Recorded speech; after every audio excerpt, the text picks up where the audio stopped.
करेंगे हम एसिड के बारे में या अम्ल के बारे में। अम्ल किसे कहते हैं?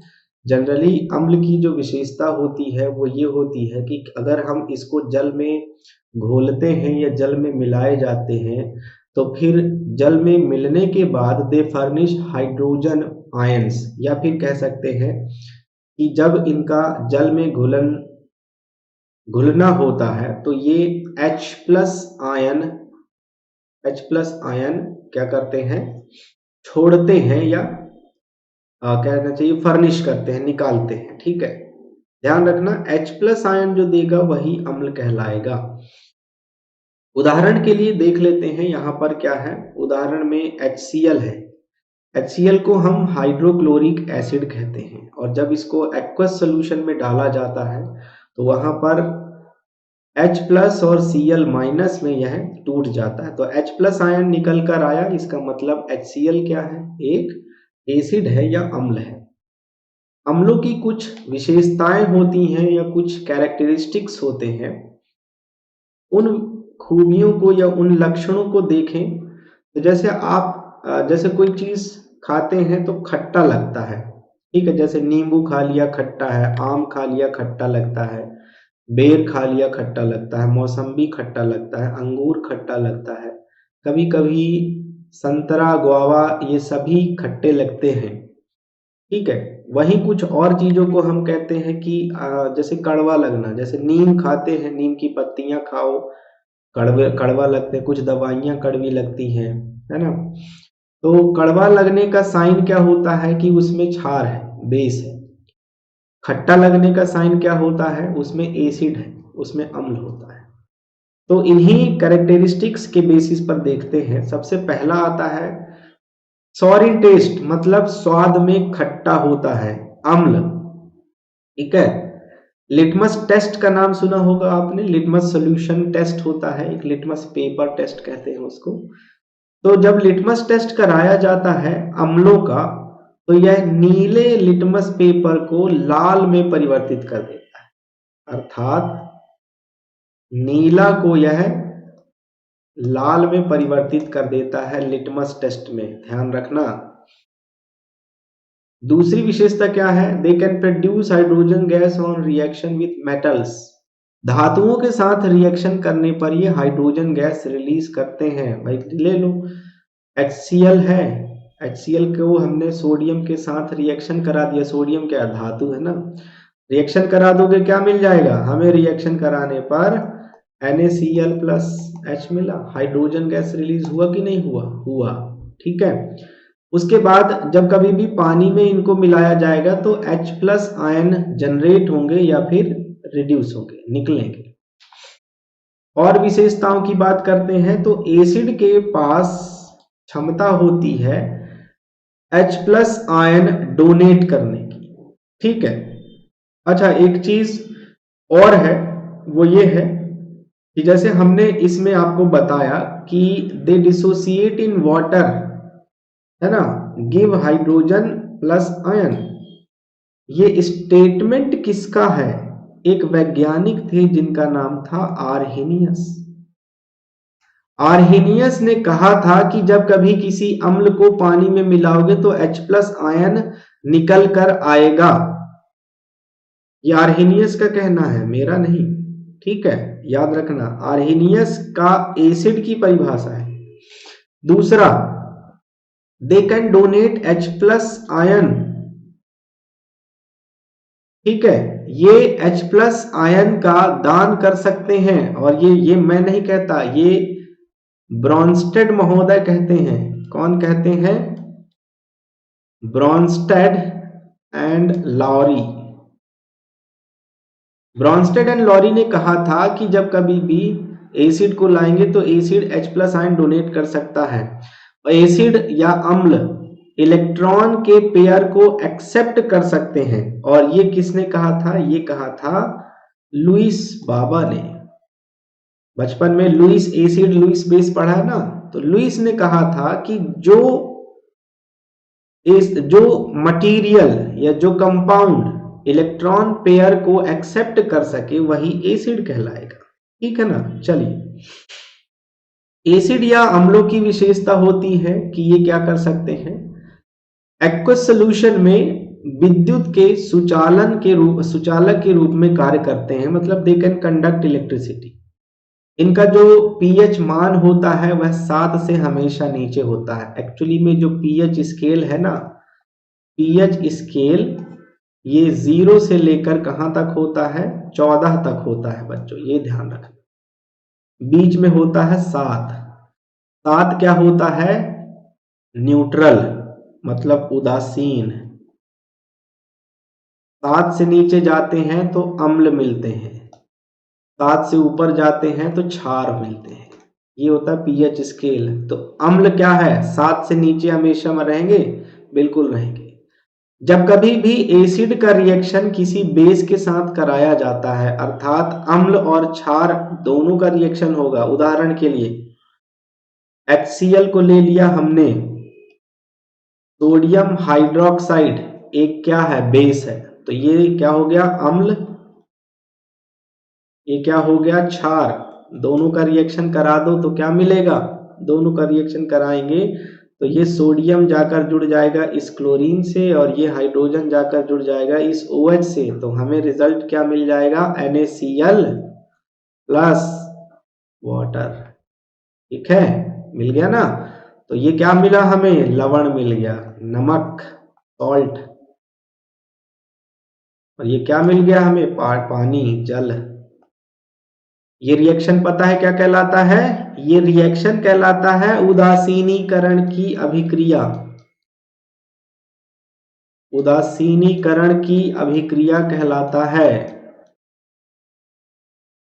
ठीक है, न्यूट्रलाइजेशन रिएक्शन कहते हैं इसको, याद रखना।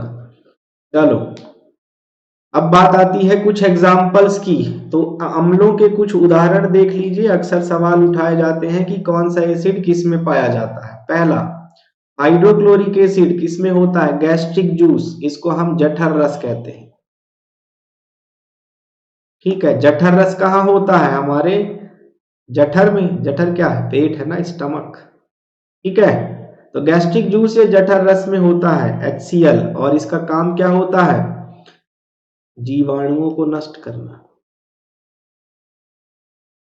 जठर रस में HCl का काम जीवाणुओं को नष्ट करना होता है। इसके अलावा वहां पर जो भी एंजाइम होते हैं उनको एक्टिवेट करना, भोजन को एसिडिक माध्यम, एसिडिक मीडियम प्रोवाइड करना ताकि वह भोजन का पाचन आसानी से हो सके। फिर है कार्बनिक एसिड H2CO3, सॉफ्ट ड्रिंक में पाया जाता है। सॉफ्ट ड्रिंक जैसे आप कोका कोला वगैरह पीते हैं, स्प्राइट, थम्स अप, ये सब पीते हैं, उसमें जो झाग बनता है कार्बन डाइऑक्साइड, और इसी कार्बनिक एसिड के कारण ही बनता है, कोल्ड ड्रिंक्स वगैरह। ठीक है, स्कॉर्बिक एसिड विटामिन सी को कहा जाता है। विटामिन सी किसमें, खट्टे फलों में पाया जाता है, जैसे कि नींबू, है ना। सिट्रिक एसिड यह भी खट्टे फलों में पाया जाता है, जैसे कि ऑरेंज और लेमन। दूसरा एसिटिक एसिड विनेगर में पाया जाता है। एसिटिक एसिड एक्चुअली में ये जो एसिटिक एसिड होता है CH3COOH, ये है एसिटिक एसिड।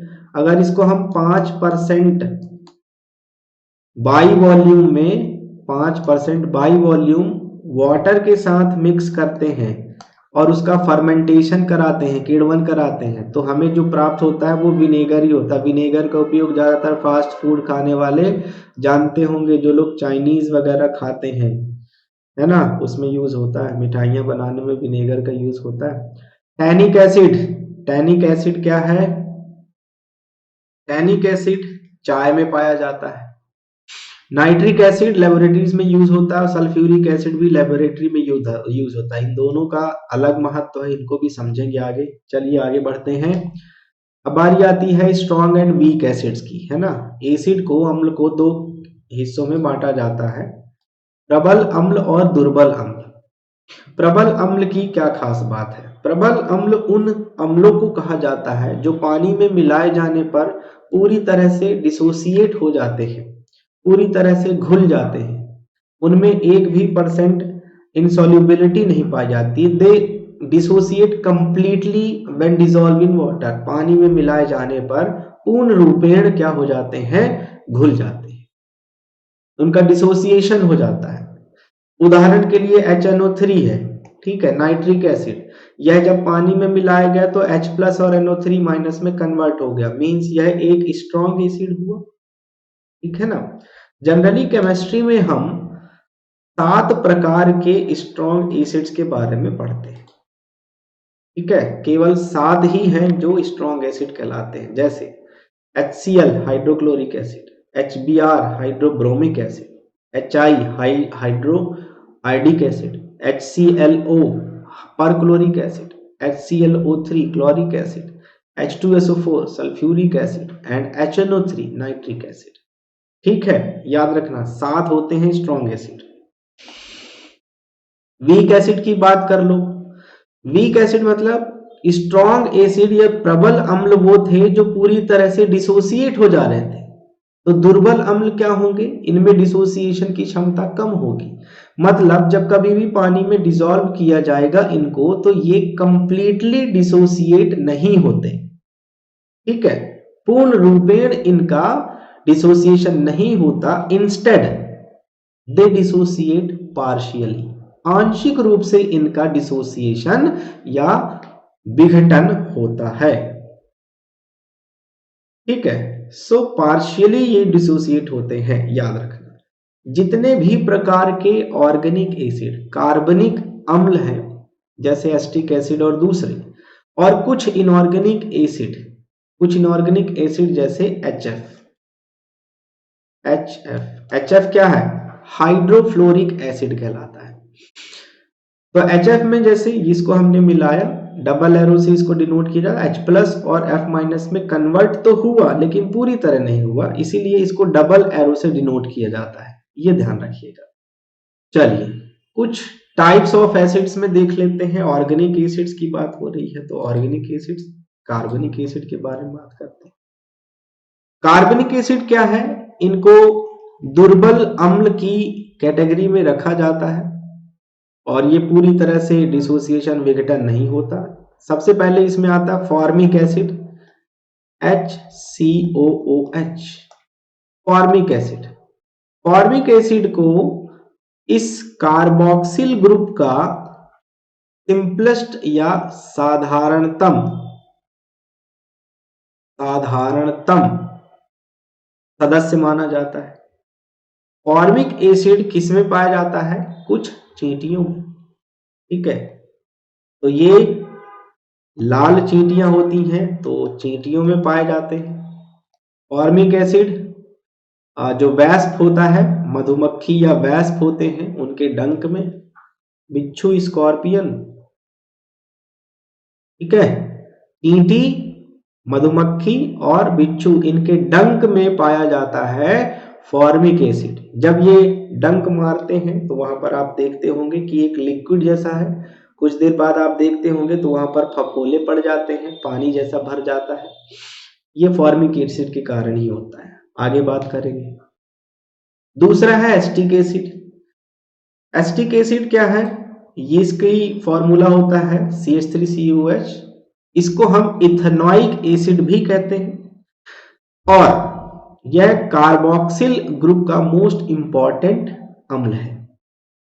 फर्मेंटेशन की प्रक्रिया से 5% बाई वॉल्यूम हमने बताया था विनेगर तैयार किया जाता है, सिरका बोलते हैं उसको, है ना।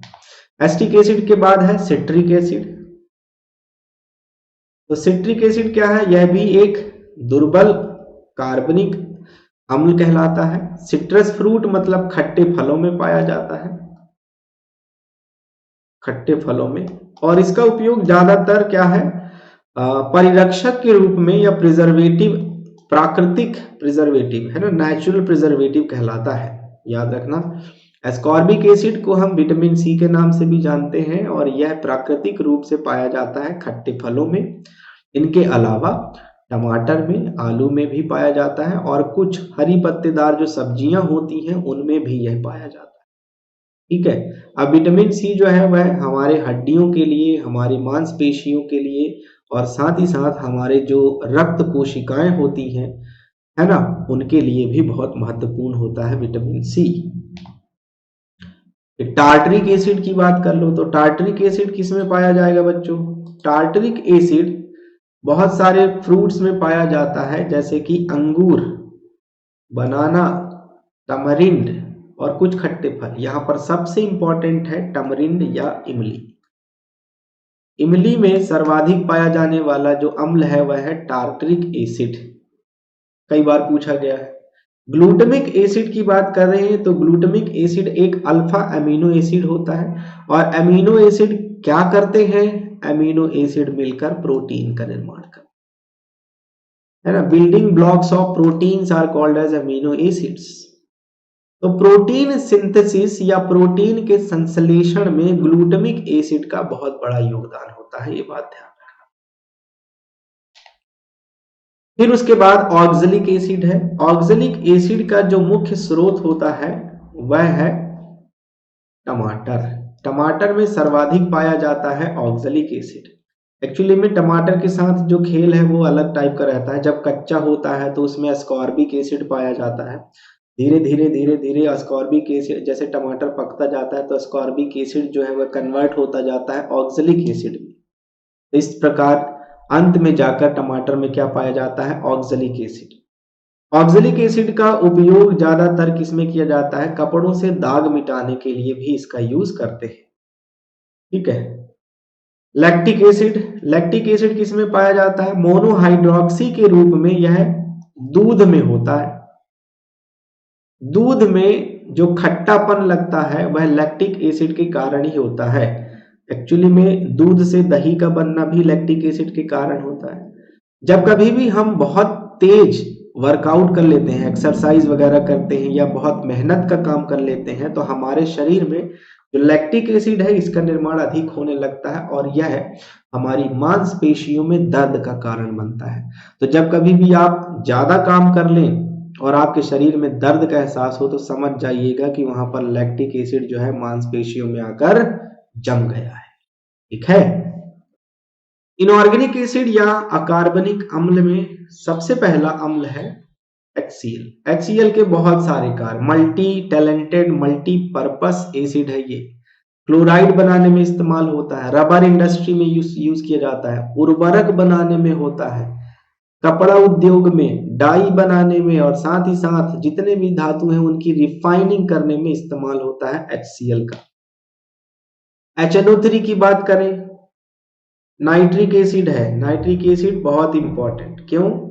इसका उपयोग ज्यादातर अमोनियम नाइट्रेट बनाने में किया जाता है, प्लास्टिक, डाई और उर्वरक इनके उत्पादन में भी इसका यूज होता है।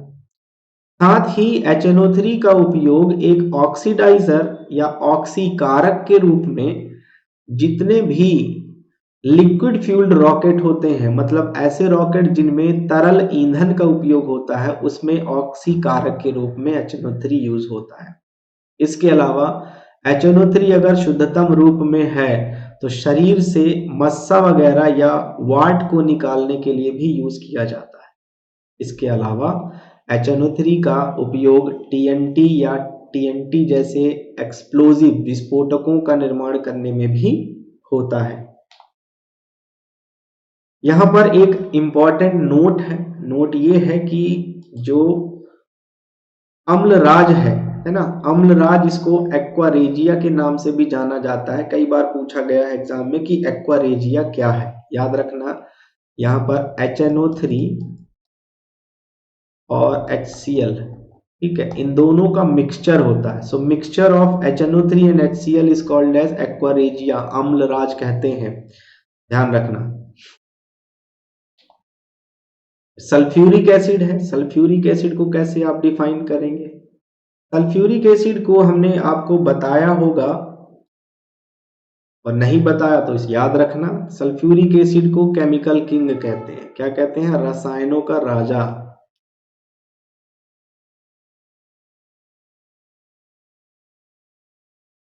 रसायनों का राजा। साथ ही साथ इसको ऑयल ऑफ विट्रियोल भी कहा जाता है। ऑयल ऑफ विट्रियोल, ठीक है। इसका उपयोग ज्यादातर किसमें? फर्टिलाइजर में किया जाता है।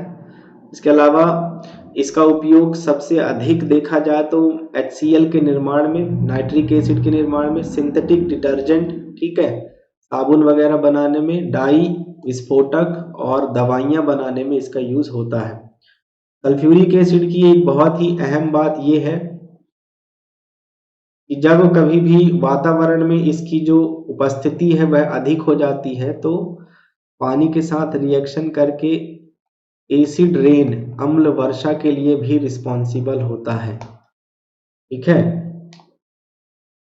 अब बात करते हैं थोड़ा सा बेस के बारे में या क्षार के बारे में। जैसा आपने एसिड में देखा है सेम वैसा ही चलेगा, लेकिन एसिड में हमने H प्लस आयन कंसीडर किया था, यहाँ पर हमें OH माइनस आयन कंसीडर करना पड़ेगा।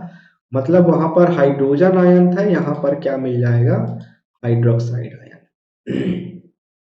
ठीक है, तो ऐसे सब्सटेंसेस या ऐसे पदार्थ जिनको पानी में मिलाए जाने पर हाइड्रोक्साइड आयंस और OH माइनस आयंस फर्निश करते हैं। एग्जाम्पल के लिए यहाँ पर NaOH है, सोडियम हाइड्रोक्साइड। इसको एक्वस सोल्यूशन में डालेंगे तो Na प्लस और OH माइनस आयन में कन्वर्ट होगा। तो OH माइनस आयन आया अर्थात NaOH क्या हुआ, एक क्षार हुआ। क्षारों की भी कुछ विशेषताएं या विशेष लक्षण होते हैं, जैसे कि इनका स्वाद हमेशा कड़वा होता है, यह लाल लिटमस को नीले लिटमस में परिवर्तित करते हैं। ठीक है, लाल को नीला कर देते हैं। एसिड में नीला को लाल किया जा रहा था। इनको छुएंगे आप तो सोपी इन टच, बहुत स्लिपरी महसूस होगा, सॉफ्ट लगेगा, तो साबुन के जैसा फील आता है इनको छूने पर। थोड़ा स्लिपरी भी होता है, फिसलन भरा। इसके अलावा कुछ और हैं, जैसे कि जब कभी भी इनको पानी में मिलाए जाएंगे, डिसॉल्व करेंगे, तो ये OH माइनस आयन फर्निश करेंगे। और ये कहा था किसने, आर्हेनियस ने कहा था। इसके अलावा ये OH माइनस आयन का दान कर सकते हैं, ये किसने कहा था, ब्रोंस्टेड और लॉरी ने कहा था। और ये इलेक्ट्रॉन पेयर का दान कर सकते हैं। एसिड क्या था, इलेक्ट्रॉन पेयर का दान नहीं कर रहे थे, बल्कि इलेक्ट्रॉन पेयर को एक्सेप्ट कर रहे थे, ये दान करते हैं। तो ये कौन कहा था, लुईस ने कहा था। ये कुछ इंपॉर्टेंट पॉइंट्स याद रख लेना। फिर ये एक्वस सॉल्यूशन में कंडक्टर ऑफ इलेक्ट्रिसिटी की तरह बिहेव करते हैं, एसिड की ही भांति। पीएच मान हमेशा 7 से ऊपर होता है, क्योंकि 7 न्यूट्रल है, 7 से नीचे एसिड होते हैं, तो 7 से ऊपर जितने भी होंगे वो बेस होंगे। ठीक है, और जब कभी भी एसिड के साथ रिएक्शन करेंगे तो सॉल्ट और वाटर बनेगा, मतलब न्यूट्रलाइजेशन रिएक्शन होगा। ये कुछ इंपॉर्टेंट फीचर्स याद रखिएगा। चलो और आगे देख लेते हैं, कुछ एग्जाम्पल देखेंगे बेस या फिर क्षारों के। एग्जाम्पल के तौर पर सबसे पहले सोडियम हाइड्रोक्साइड, ठीक है, यह कॉस्टिक सोडा कहलाता है और जो कि ज्यादातर साबुन बनाने में यूज होता है। इसको हिंदी में धावन सोडा भी कहते हैं। पोटेशियम हाइड्रोक्साइड है, ठीक है, यह नहाने के साबुन बनाने में यूज होता है,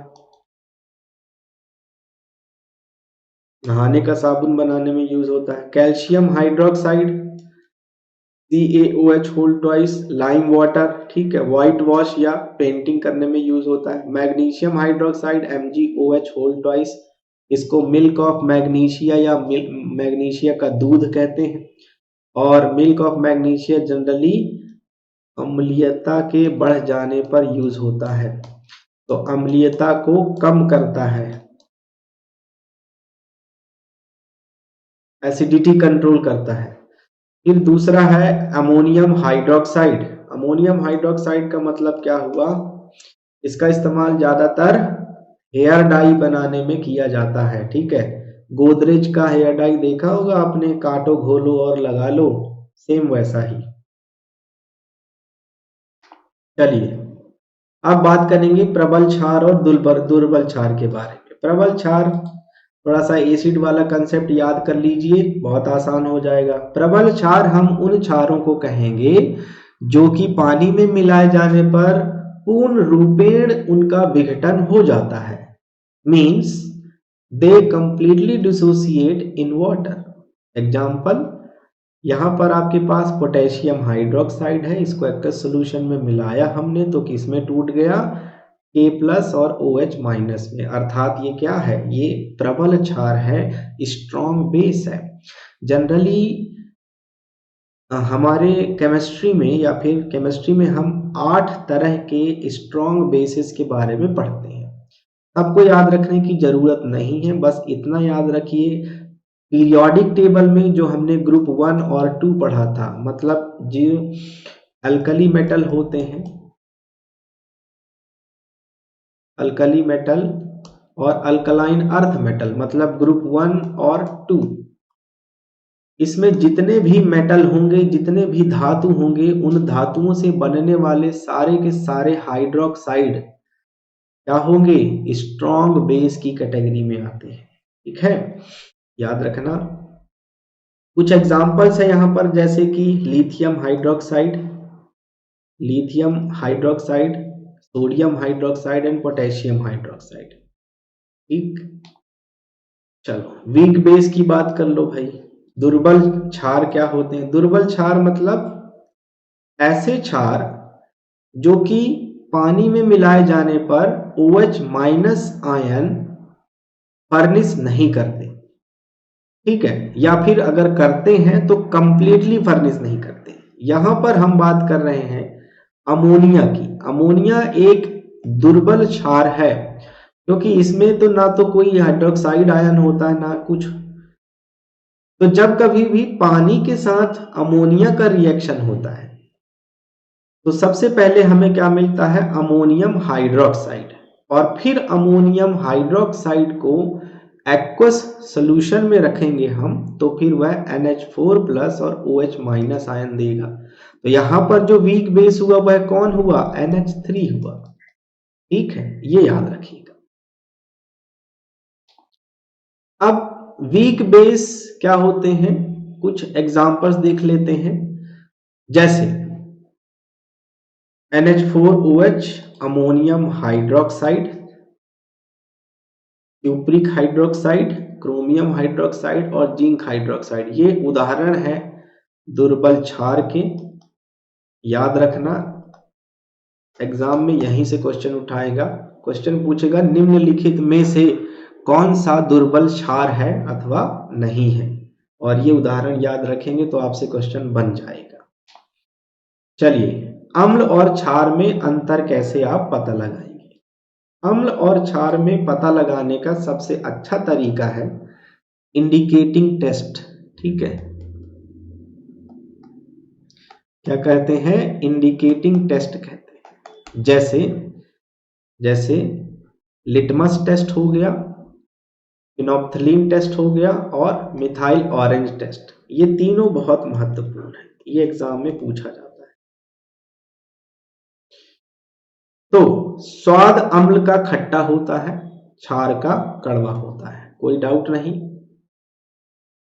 विलयन सॉल्यूशन की बात करते हैं तो धातुओं के लिए संक्षारक का काम करेगा अम्ल, जबकि इसकी प्रकृति कैसी होती है, चिकनी होती है या स्मूथ होती है। लिटमस परीक्षण कराते हैं तो नीले लिटमस को लाल में परिवर्तित करता है कौन, अम्ल, और क्षार जो है लाल को नीला में परिवर्तित कर देता है। उदासीनीकरण की अभिक्रिया न्यूट्रलाइजेशन तो अम्ल में क्षार मिलाने के बाद होता है और क्षार में अम्ल मिलाने के बाद होता है।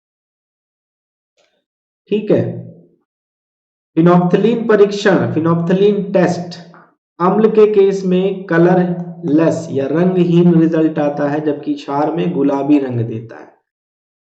मिथाइल ऑरेंज परीक्षण कराया जाता है तो मिथाइल ऑरेंज परीक्षण के बाद अम्ल जो होगा वह लाल रंग दिखाता है, जबकि जो क्षार होते हैं वह पीले रंग दिखाते हैं।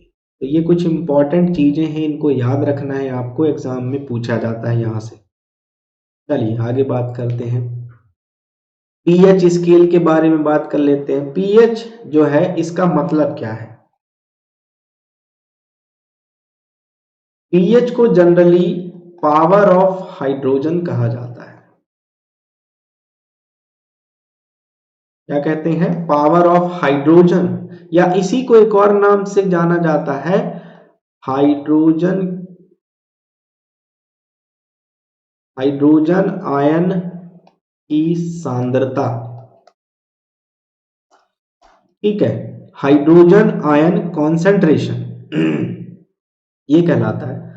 पीएच स्केल एसिड और बेस के प्रकृति के हिसाब से डिटरमाइन करता है कि कौन एसिडिक नेचर का है, कौन बेसिक नेचर का। ये कंसेप्ट लाने वाले एक डेनिश बायोकेमिस्ट थे जिनका नाम था सोरेन सोरेनसन। 1909 में इन्होंने पीएच स्केल या पीएच पैमाने की खोज करी थी।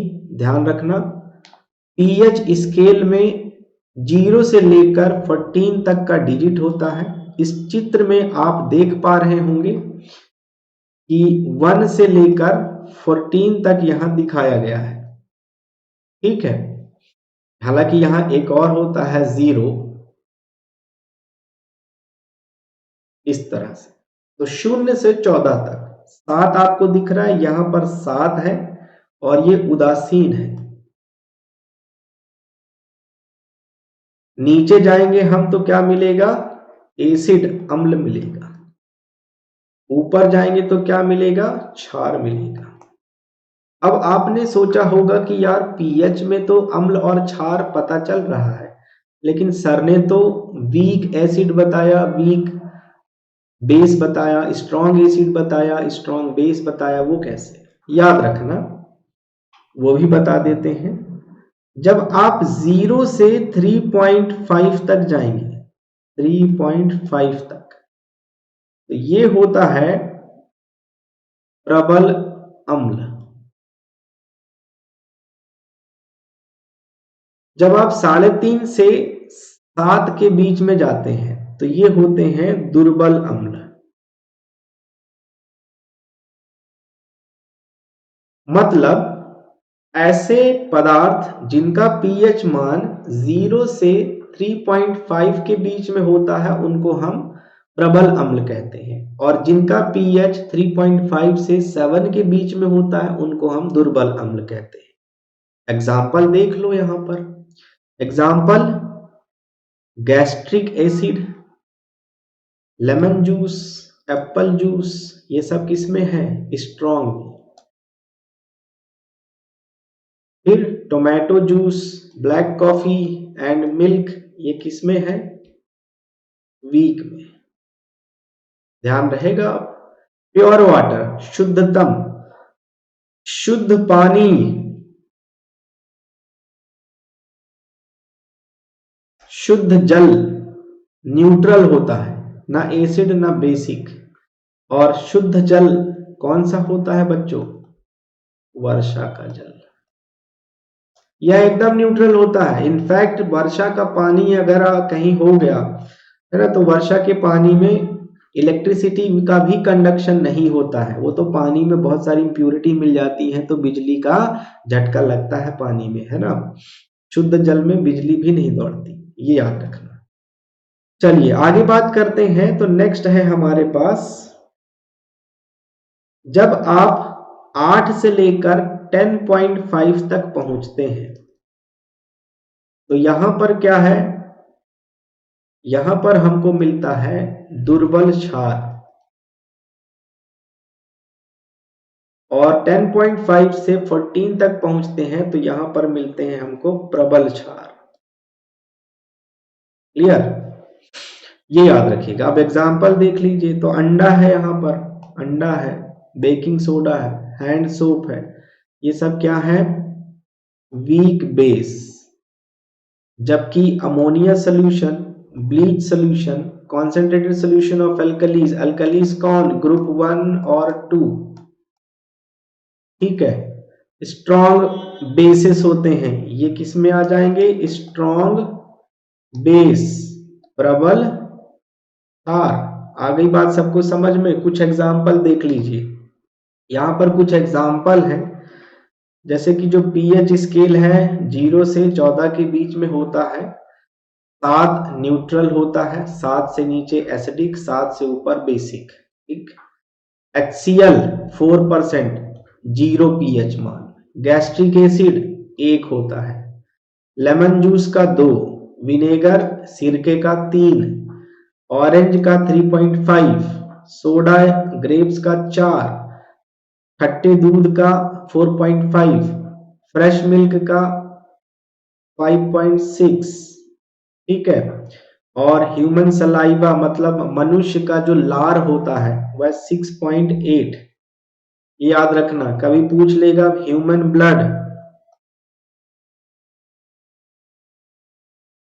ब्लड कितना, 7.4, ये याद रखिएगा। इस तरह से ये पीएच के कुछ एग्जाम्पल्स हैं, पूछे जाते हैं एग्जाम में, याद रखना सभी लोग।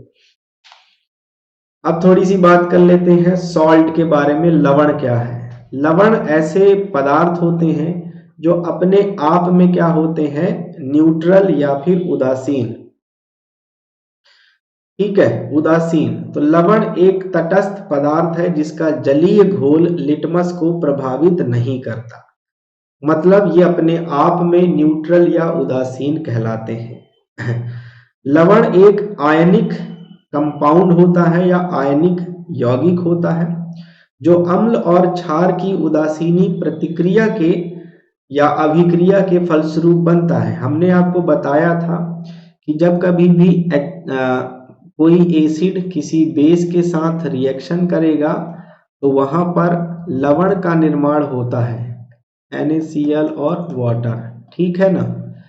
सॉल्ट क्या होते हैं? They are constituted of positively charged ions, cation कहलाते हैं, और नेगेटिवली चार्ज्ड आयंस एनायंस कहलाते हैं। जैसे NaCl है, NaCl में पॉजिटिवली चार्ज्ड आयंस मतलब Na+,